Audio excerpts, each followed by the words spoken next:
Good morning. Good morning. How are you? I'm good. How are you, Cass? Good. Happy Saturday. Happy Saturday. Happy to our coffee talk morning. I look forward to it every week. Me too, me too. And we have a really fun, as always, topic today. Are you excited to talk about it? I think so. I think it's a good topic right now. Yeah. Let's see. Let me hop on our live Good. too. How are you? Yeah, so our topic for all those that have already started joining is for sale by owner versus using a realtor. Our goal for today is to really just give you guys as much statistics information we possibly can. So it's not only biased one way that you have to use a realtor, not use a realtor. That's the goal for today. And also just our experiences, again, as always, being in the field and working with people who are either doing for sale by owner, positives, negatives, all of that stuff. Right, Cass? Yes, it can go both ways. Yep, there's definitely good stories. There's definitely some not so good stories for both sides. But again, today we're going to talk. Feel free to ask questions. If you are thinking to do for sale by owner and you have some questions about it, just ask and we'll do our best to answer it. If you don't know what for sale by owner means, we'll go from there. But in general, a lot of people, I believe it or not, they don't realize, and I've had people ask me a question, are you allowed to sell real estate without having a license, which is basically for sale by owner? Like, are you even allowed to do it? We're in the industry, so we obviously know that, but a lot of people don't realize, know that, but you are. So the answer to that is you are legally allowed to sell your own house. You can't sell a house for somebody else if you're not licensed, but for yourself, you can sell your own house without hiring a professional. So that's some good stuff right there. Hey, how many people do we have joining? Just want to know, because we have a pretty long agenda of stuff to cover today. Yeah, we have about 5 people on right now. Okay, cool. Do you want to wait a little bit more, till we have 8 or 9 before we jump in? Annette Dykeman says, good morning, ladies. Good morning. Ashley's on, Hannah's on. Good morning, everyone. Good morning, good morning. Yeah. All right. Cass, how was your week? Good week. I think I got 2 under contract this week. And then after this, I'm headed to Broadview Heights and Copley. I'm going to after this. Yeah. That's very cool. Yeah, I have a pretty crazy weekend too, but it's all such good stuff, such exciting stuff. Yeah, this week was on a next level good. We had so much activity in our listings. We were able to help so many buyers. It is definitely the June that we are normally used to. We love, it's always, I'm so glad. I know. Every single month we're like, how is it going to be affected? We're analyzing our stats, and our May stats were great. Pretty much on par with the last year, May. Yeah. And now we're in June. And so far, it's only June 6th, and it feels like it's June 18th already with how busy we've been, which is our normal spring, right? This is our normal spring, summer, and we love that. So we will take it. We would love taking it. We're just so excited to report to y'all that things are still really happening and are busy, and people are still wanting to buy and sell houses. So it's awesome. Yeah, it's great. I love being busy like this. Me too. All right, well, let me do this. Let me share my screen because there's 4 slides, and then we'll just dive into it, and I'll go through it as I normally do. And then just let me know if people have questions, and then we'll just use our stories and opinions and all that as we go through them. Perfect. Carla, let's do this. I had to go back to the Go Ask Your Dad cup. It was a Go Ask Your Dad kind of morning. Oh, was it? Did you have your mug? Did you have your Go Ask? Yeah. Father mug. Oh no, I'm sorry. I had that kind of morning. My morning actually, normally it's more crazy before we get on here, but today was actually somewhat controlled. So thank you, Hannah, who's listening right now, who prepped us. So thank you. I appreciate it. Things were definitely way more prepared and ready than when I did all myself. So thank you for that. All right, so let's dive. It's in some sort of an order that makes sense, I feel like, but we'll it'll feel here and there like we're jumping from place to place, but we try to put it together as good of informational sheet as we could for sale by owner versus selling it yourself. So one of the words you guys will hear as we say it, and it's a very, very popular lingo that a lot of people do know, it's called a FSBO, which is FSBO. So it's for sale by owner. So FSBO, for sale by owner, you'll hear me go back and forth, but I mean the exact same thing. All right. So for sale by owner, there are definitely positives. And that is what majority of people that are going that route, then we ask, why are you doing that versus hiring a professional? There's the positives of they don't pay commission. So that's a huge one of why people choose not to go with a professional. That's a big reason why people don't hire a professional accountant, because they're trying to save money. They're trying to save money to not hire an attorney and do the work themselves. And there's definitely success stories of people that were able to do it and put the time into it, have the knowledge. But overall, and we'll go over some different stats, we'll explain to you how it's not always as easy or as much money as you think you save, but that's the number one reasons what people think and believe, and some succeed on doing it themselves, that they save money. The other thing, a lot of people that do for sale by owner, at least that I talk to, that say that they feel like they know the neighborhood better. They've lived there for 20 years. They lived there 30 years. They know every street, they tell you everything and anything. So they feel like they're the experts. If anybody can tell somebody about their house or their neighborhood, it's them. There's definitely stories that just recently where we were able to resell for people houses that were trying to do it themselves for a little bit. And the main reasons why they couldn't sell themselves is because they knew almost too much about the neighborhood. They were giving too much information. So that was an interesting one that was my takeaway on that. But long story short, that's what a lot of people feel. And there's positive too. There's no question about it. You live there, you know that. So that's definitely positive. It's just sometimes it could definitely be too much as well.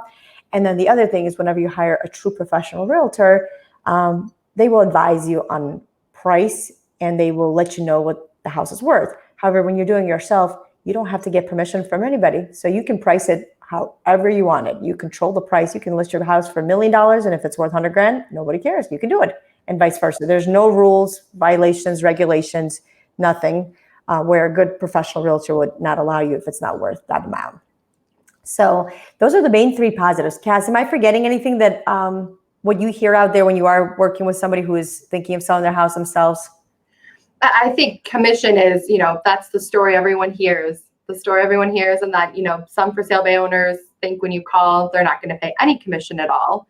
I think that we'll talk about that later, but that's definitely the number one thing I think. Is the commission. Yeah. It comes back to money. And the goal here, like I said, is to really inform you guys. But I think you'll see by the end, numbers-wise, statistics-wise, how at the end you really are not making as much money as you think by doing it yourself. All right. So negatives. These are just like bullet points, and we'll dive into it more in depth as we go through each category. But the negatives, it is so time consuming. People don't realize how much time it takes to sell a house, and all the things that are required as far as signage and marketing and calling people back and responding. I hate to say this, but even, sometimes we're working with realtors and we can't get a hold of them, right? And imagine trying to get a hold of a homeowner who has a job, 3 kids, life, and everything beyond it. So it's a lot more time consuming than people think. Cass, again, jump in, please. I don't want to just read this stuff. So yeah, I think even scheduling, like trying to go see a for sale by owner house, you're kind of working around their schedule because then they like to be home to let you in. So it's not your typical schedule a showing, get it confirmed, able to go to the house, have your certain time there. So That's definitely time consuming for the seller. It is so time consuming. And how many people are they missing out possibly because the buyer is not able to do it, and buyer doesn't want their house that bad to jump through all those hoops. So, and we'll keep going. We'll go from that. So costly. People think they're not spending any money, but they are. Go to a store and see how much for sale by owner sign, those, home for sale signs, how much they cost. By the time you put that sign, by the time you put a directional sign, by the time you put any kind of marketing anywhere out there, it's a lot more costly than people think it is. The other thing, it is very awkward to pre-qualify people. We are trained professionals, and even then it gets awkward. We have multiple ways of pre-qualifying people to make them feel comfortable to get what we need to get. If you're not trained in that, what questions are you asking before you're letting somebody in? The for sale by owners that I'm dealing with now, that wasn't even a question that the sellers asked me. They just let us come to the house. I let them know, but that was not one of the questions they asked me when I was trying to schedule to go see their house. Oh, I'm sure, because A, it's awkward, two, they're not trained, and three, thank God it was you, so you wouldn't bring somebody who's not qualified, but how many people would have, or how many buyers would have, or so. You do, so when you are doing for sale by owner, you are representing yourself at that point. So even though Cassie was involved in that transaction, she is representing the buyer. So the seller is negotiating all the terms on the contract. So a lot of people think when they're negotiating, they're just negotiating price of a home. But there's so many other factors, just like in anything in life, there's just so many more layers. And if the person is not a real estate attorney or very experienced or anything like that, they don't even know what terms that they need to negotiate up front to make sure that they're taken care of through the process. So they're there for themselves. Yeah. And then they're often dealing with another realtor who is very trained too. The other thing people don't realize, but real estate, especially if it's not a commercial or a rental or something like that, it is a very emotional process. So when you are selling your own house and somebody walks through and they go, this house has a smell, or they say it's dark, or what's up with the furniture, or I don't like this, oh my goodness, I would get rid of those cupboards, and those are your favorite cupboards. Or I can't believe they did that in that bathroom, that is hideous, and your husband spent entire summer putting that together.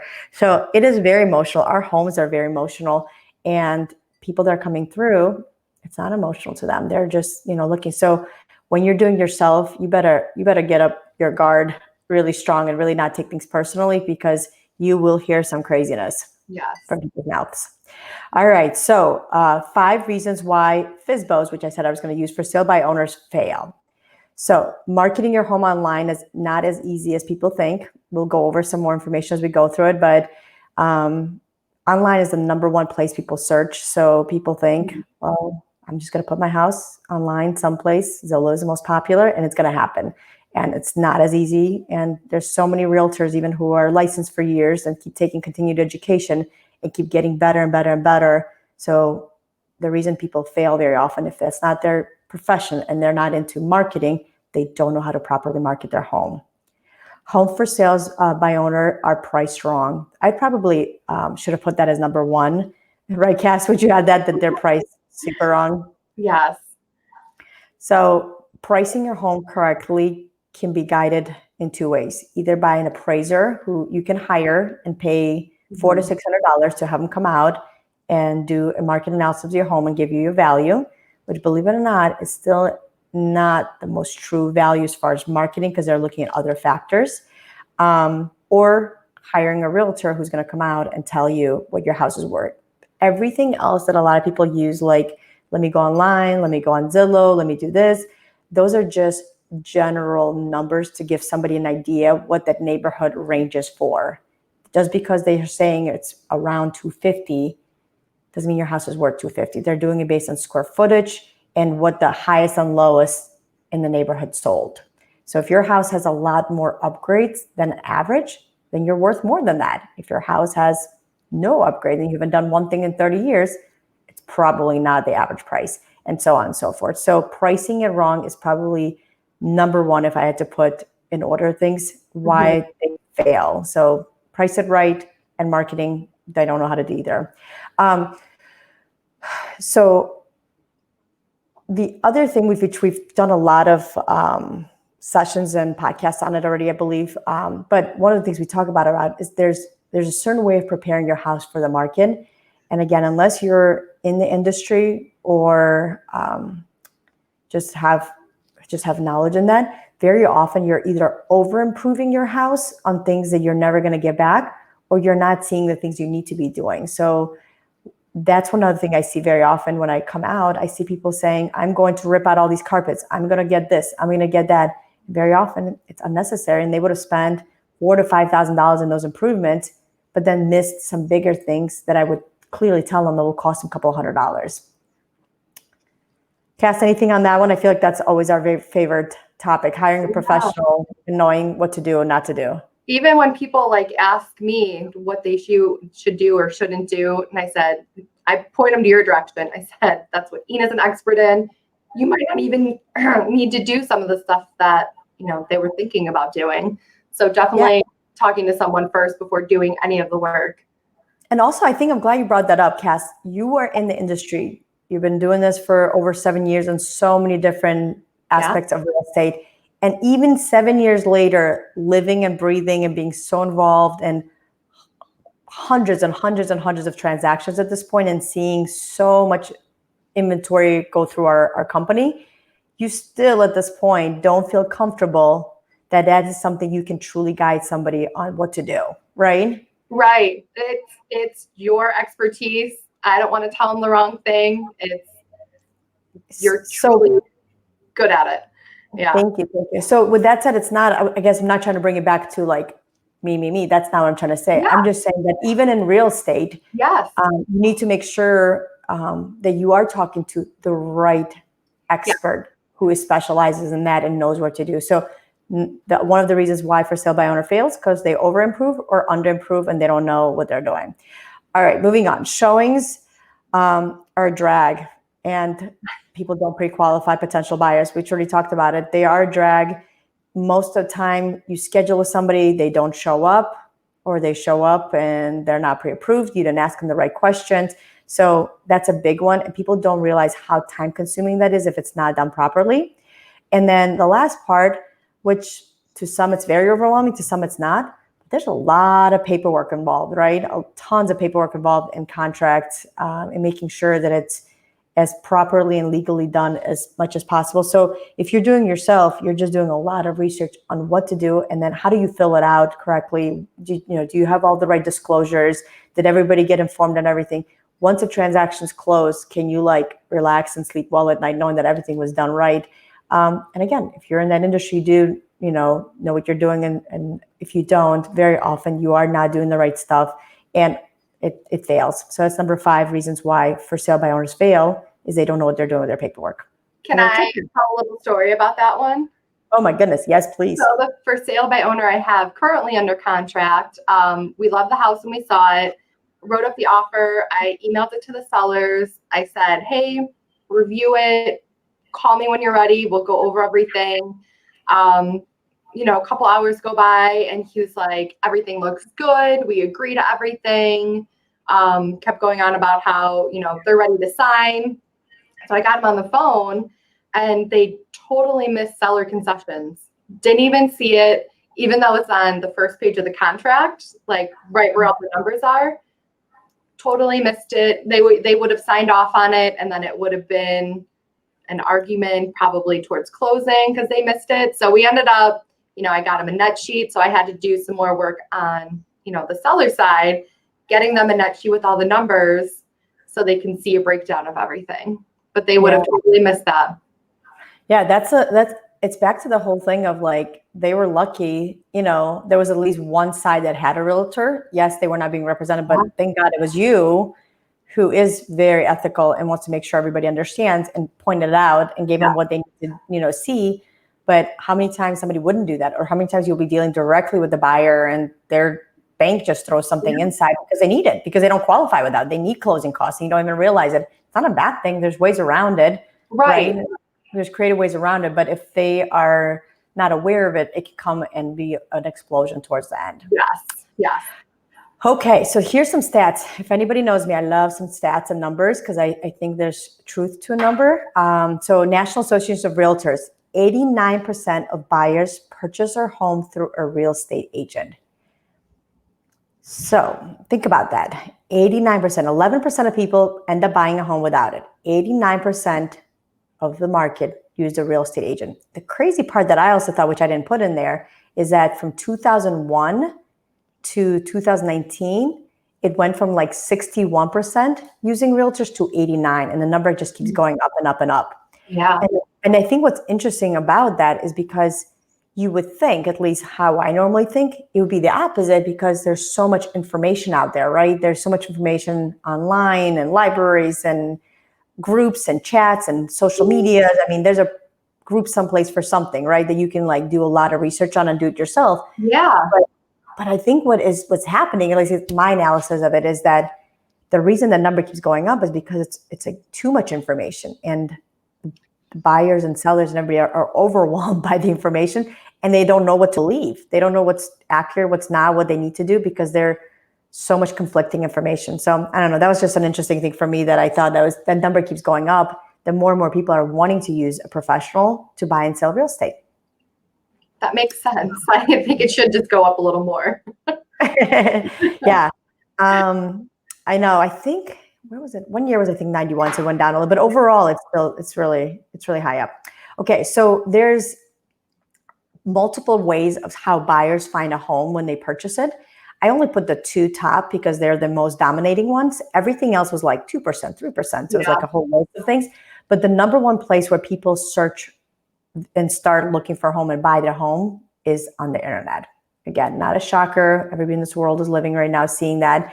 But 52% of people search. So the question is back to marketing. Are you marketing it correctly? Are you getting the right presence on the internet? Do you know what you're doing there? So if you're not, and if you're not on the internet and you're not doing the right stuff on there, how much exposure are you really getting if 52% of people are there and buying their home from there?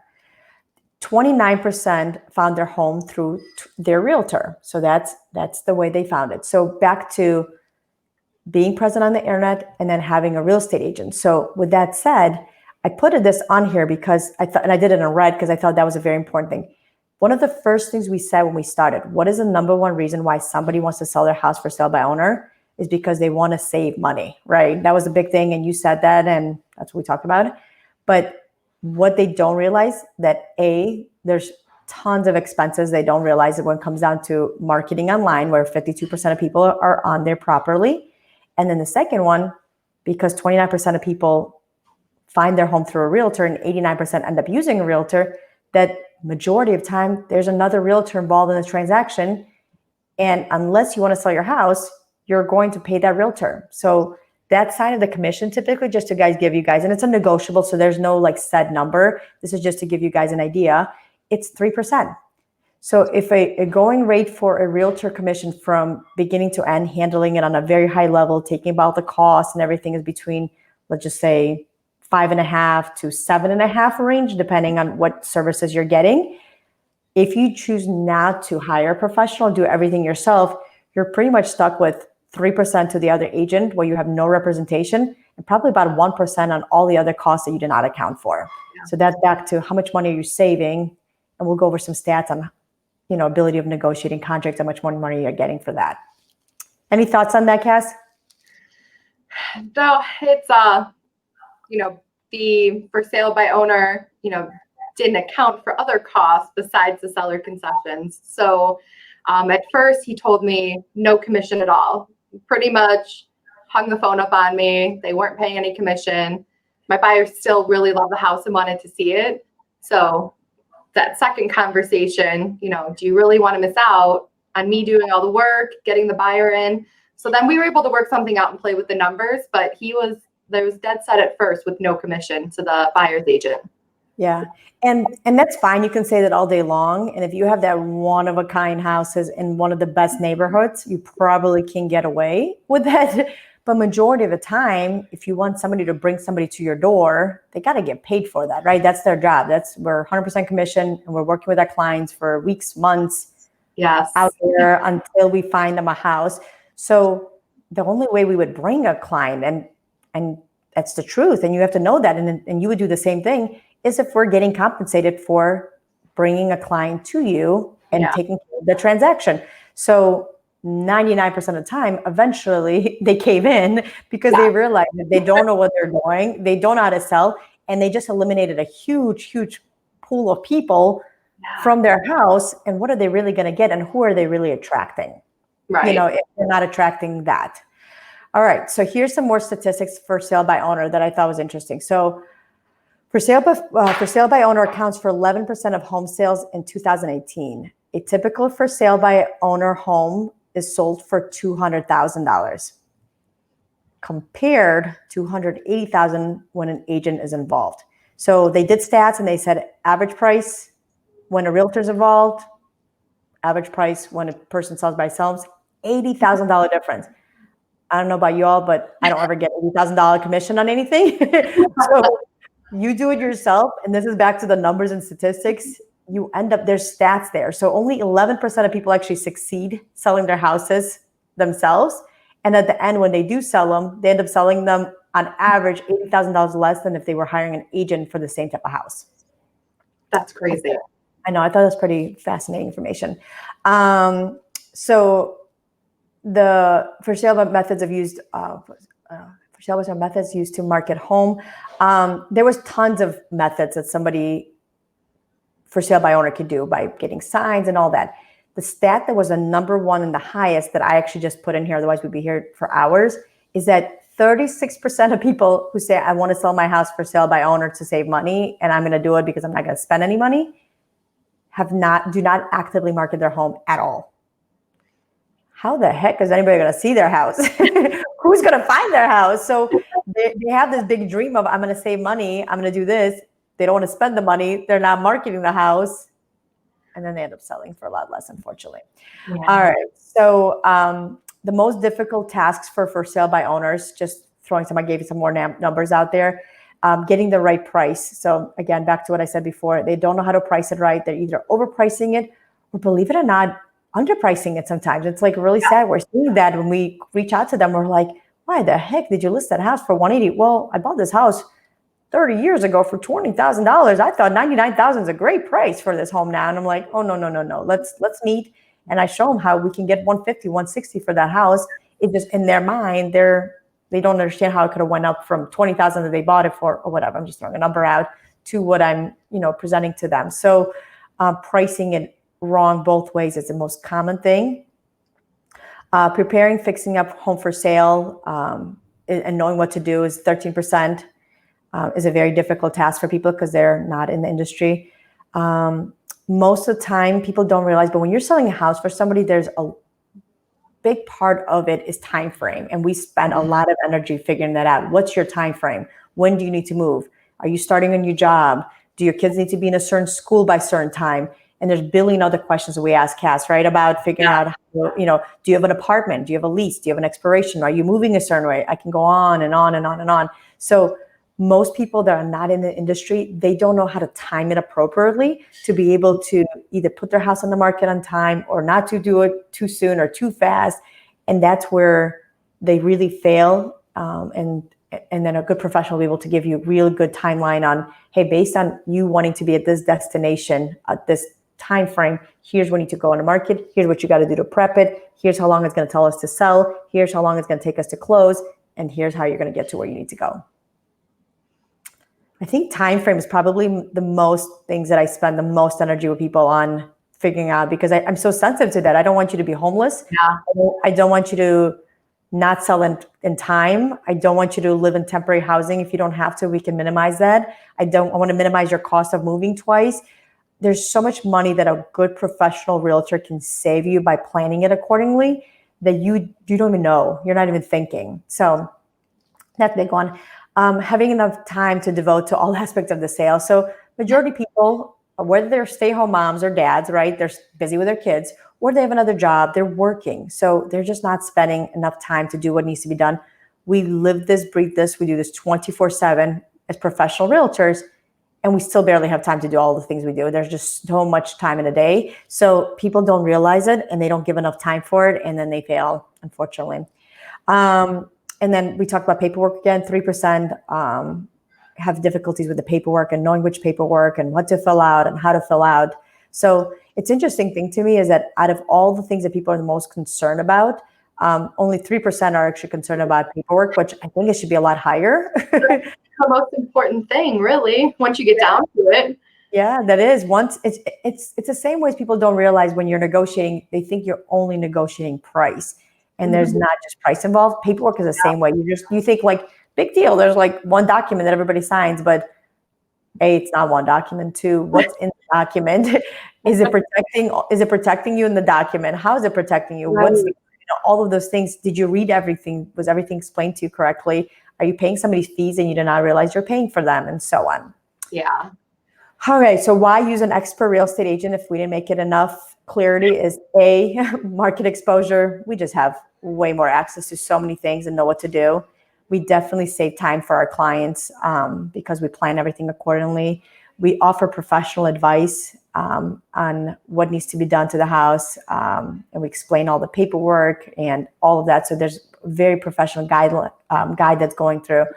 One of the things that Cass and I always say when we are sitting with our buyers in a consultation or sellers, Cass, what do we say? That if you decide to hire us, you really need to go on a cruise control, right? Like you need to really, we have a plan, we have a guide, we will walk you through it, you'll be communicated on a regular basis, but we really need you to trust the process because you're hiring and people can relax, and then people can just actually focus on their job and be their best job employee ever. You know what I'm saying? That's what they can focus and be really good at. And they'll probably make more money that way because they're going to be much better versus doing 20 different things. So the other thing is key takeaways. So we're almost done. So according to Zillow, some interesting information. According to Zillow research, 36% of sellers attempt to sell their home themselves, but eventually hire an agent. And at the end, only 11% are actually succeeding in selling their house. Out of that 11%, if you dived into it, probably 3% of it, I couldn't find exact stat, but if I just had to give it a 3 or 4%, it's because they already had somebody and they knew somebody who wanted to buy their house. So the real stats from my experience is probably about 8% of people actually succeed selling their house for sale by owner to somebody out in the public that they did not know. So yeah, and think about how much time you're wasting. Like if you try it and you have it on for sale by owner for so many months and you eventually list with a real estate agent, that's so much time wasted. Yeah, and that's back to the whole planning your move. So your whole life is on still and you don't have a plan of where you're going and how you're going. It's just like you're moving in circles. And at the end, unfortunately, very often, there are definitely success stories out there. So if you are wanting to attempt to do it yourself, there's tools out there, there's information out there.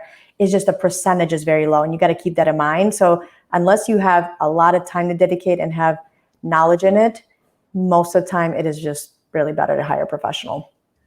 And it's like that for everything, right, Cass? We always talk about that. I compare that to an attorney, to accountant.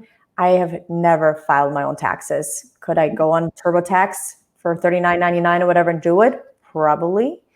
I will spend probably 2-3 days trying to understand TurboTax first of all, then figuring out what I need to put in there.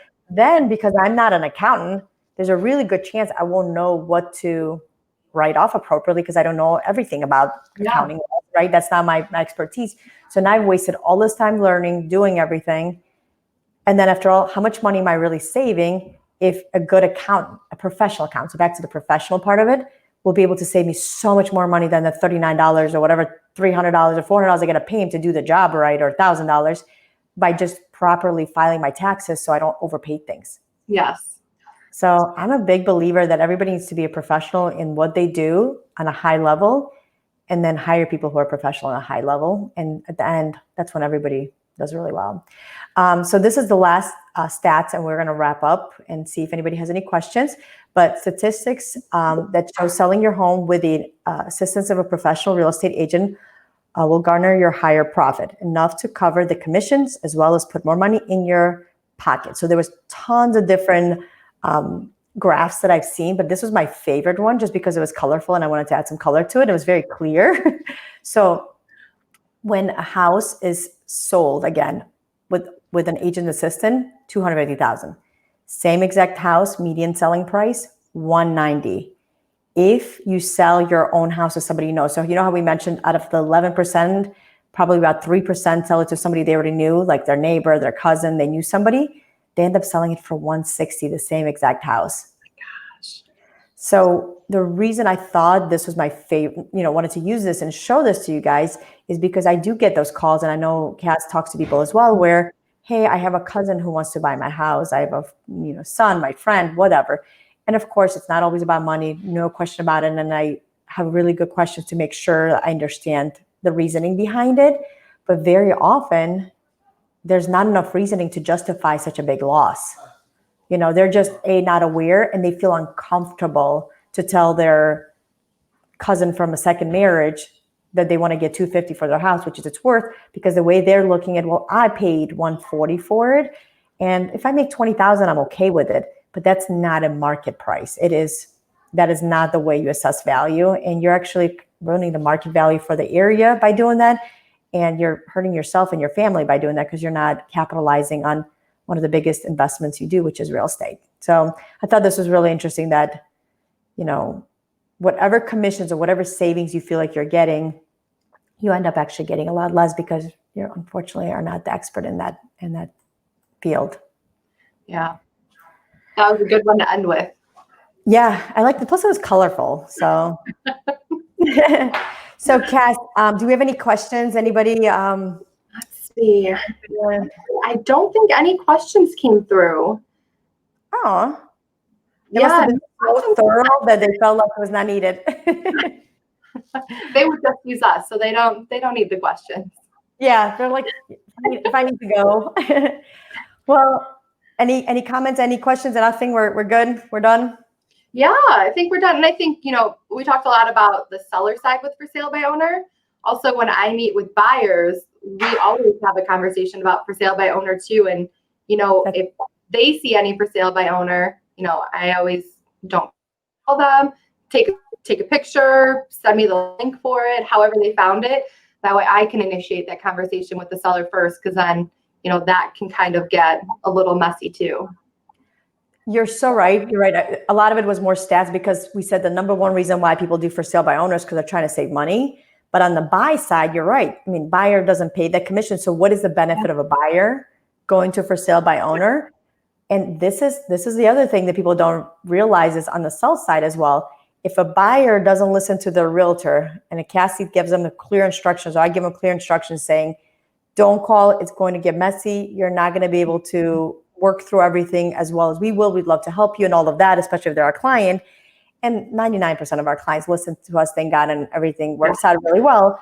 But the ones that if they don't, or if you're listening and you didn't, very often, why are you not using a realtor at that point? Why are you going directly to that seller? Yeah. Because you're trying to get a deal, right? Yeah. You're the ability to get a good deal. So they're not using your realtor because they're like, well, I don't have to pay commission, right? So when they call you directly as a seller, their first thing is, how much do you want for your house? And no matter what number you give, high, low, made up number, whatever it is, they say, well, I don't have a realtor. So are you going to drop X, Y, and Z? So now you're back to square A. You're selling your house for less, and there's statistics that backs it up.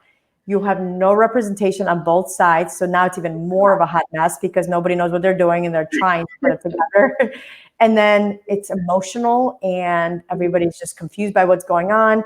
And the stats are just not there. You don't succeed as well with that. And nobody wins at that point. So the seller didn't sell as high as they possibly could because that buyer decided to use them as a Craigslist and try to negotiate a nickel dime on the price. The buyer is now benefiting because does the buyer know about all the right inspections and what to do in the house and make sure. There's stories we've had people who used us in the future, after the failed attempts are buying a house for sale by owner, right, Cass?